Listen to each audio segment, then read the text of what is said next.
know that the elites don't want you to become Muslim? Yeah, the bigwigs of this world, the rich trillionaires, the creme de la creme of this world do not want you to become Muslim, because that would mean crippling their multi-million-dollar empire of sin. And by the way, no single Muslim falls under the category of elitehood, right? There are no multi-million-dollar conglomerates owned by Islamic individuals. We don't have elites who are Muslims. All Muslims are poor or averagely wealthy individuals. There are no Muslim elites on the face of the planet.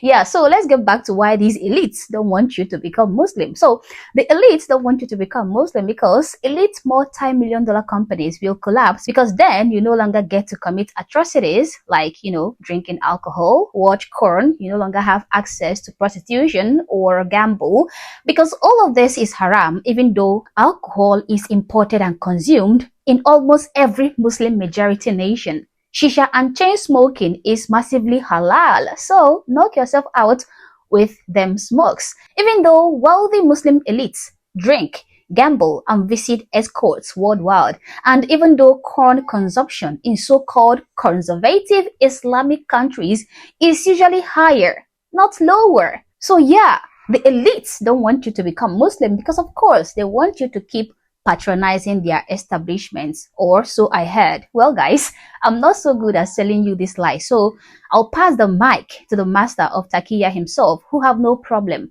lying through their teeth. Here we go. The elite don't want you to become Muslim for two reasons. Let me explain why. And I always say to follow the money.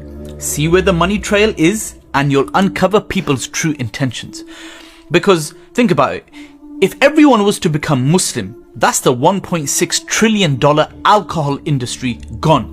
The $500 billion gambling industry gone. The $50 billion adult and pornography industry, which is growing by 5.6% each year, gone. Hollywood, gone. Interest-based loans that the World Banks rely on, gone. It is economical suicide for everyone to become Muslim. Because being a Muslim makes your ambitions anti-consumerism and promotes a disciplined lifestyle.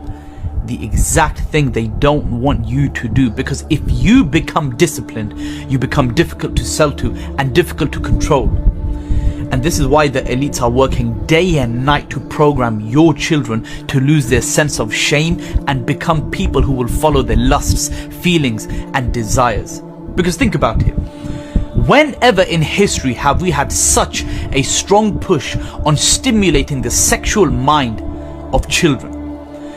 Because if you can make them follow their desires, you can sell, control, and profit off of them.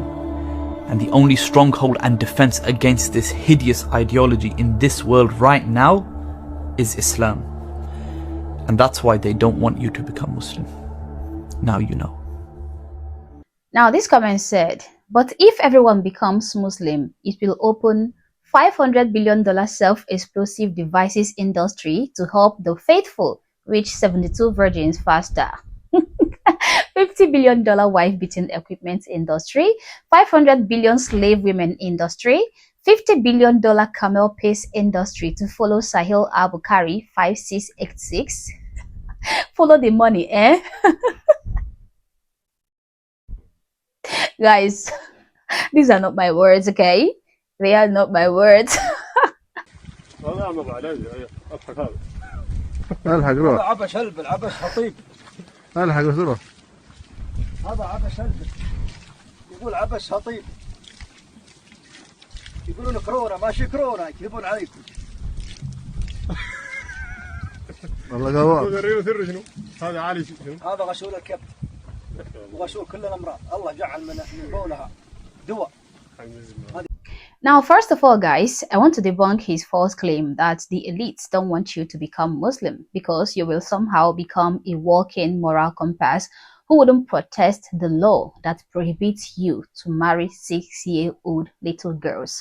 That is a huge lie, because the elites don't care about your religion, okay? They only care about your behavior. The global elite, the rich people running tech, banking, AI, entertainment, multi-million-dollar corporations, multinational corporations, they are not sitting in boardrooms trembling at the thought of you converting to Islam because they don't profit from non-Muslims specifically, okay? They profit from everybody, everyone. They profit from human weakness. And when you look closely, Muslims seem to have higher dose of this human weakness. There is a reason why Muslim majority countries consistently rank high in the top viewers of corn per capita. This is not an attack on Muslims, by the way, guys. It is simple data. Feel free to look it up yourself. The majority of individuals watching corn every day are people from Muslim nations. They claim it is haram to watch this, and it is. I'm not Muslim, but it is even a sin to do it if you're a Christian. Yet, these guys cannot get enough of it. In fact, their addiction to online corn is so bad that their Islamic nations had to block their countries from accessing such explicit sites. Yet, these guys switched over to VPN. They install different types of VPNs in order to access these haram sites, okay? My little trip with my parents to Dubai a few years ago made me realize how heavily dependent on VPN these guys are. And they don't use this VPN to worship Allah. You know what they use it for? There is no type of VPN you will never see or encounter, okay? They have multiple versions, free versions, paid versions. They have different sorts and different kinds of VPNs, and they don't use this VPN to worship Allah. If this man is telling the truth, then Gulf states wouldn't have massive usage of VPNs for corn. Saudi Arabia wouldn't have massive black markets for alcohol and prostitution. Sexual harassment wouldn't be rampant in Pakistan, India, Bangladesh, or Egypt. Okay? You guys see it every day on the internet. Ask every tourist. They will give you gory details of how these people lack sexual self-control. We are talking about people who have no qualms, who have no problems with 70-year-old men marrying 6-year-old children and sleeping with them before they even turn 9 years old. In fact, they protest laws aiming to raise marriage age of girls to 18 years. So these guys are without scruples, okay? The corn industry, alcohol industry, and gambling industry all exist just as strongly in Muslim countries. Alcohol is imported and consumed almost in every Muslim majority nation, okay? What do you think those Arab trillionaires do with models on their expensive yachts? Worship Allah? Corruption is rampant in Gulf nations, Pakistan, and North Africa, and these are all Muslim-dominated nations. The idea that these vices are Western inventions is fantasy. Human temptation is not Western. It is universal, and it is even higher among Muslims because of the inhumanity of their religious beliefs. Have we forgotten the notorious Pakistani grooming gangs in the UK? Those Pakistani Muslims in Rotherham convicted in hundreds for plying white girls with booze and drugs. Operation Chalice from 2010 to 2020 rescued over 1,400 victims. Children sexually exploited and assaulted by these Muslim men. And they are immigrants, by the way. Not to mention the online sexual harassment. I don't think I can find any young woman today who hasn't been harassed sexually online by these Indian, Pakistani, or even Afghanistani Muslims sliding into their DMs and demanding for nudes and other disgusting sexual requests. I have been victim of this multiple times, and each and every single time, it is always a Muslim. Sometimes they just bombard you with video calls of them showing you horrible, disgusting videos of themselves engaging in one morally depraved activity or the other. Every young girl, every young woman, even elderly women can attest to this. And yes, each and every single time this happens, it is always a Muslim person, a Muslim man at the other end of the cell phone. This man tried to paint Muslims as these choir boys, innocent. He tried to paint them as uniquely disciplined, uniquely moral, and uniquely protected from modern vice, when in reality, that couldn't be farther from the truth. Just in the UK alone, Muslim majority neighborhoods see 20% higher bootleg liquor seizures than average. Why is that, you may ask? Well, because your Sharia is selective, fatwas for the flock and flutes for the favored. A 2023 Pew study shows 40% of young Muslim men in the West admit to corn use. Statistics do not lie, guys. That is the truth.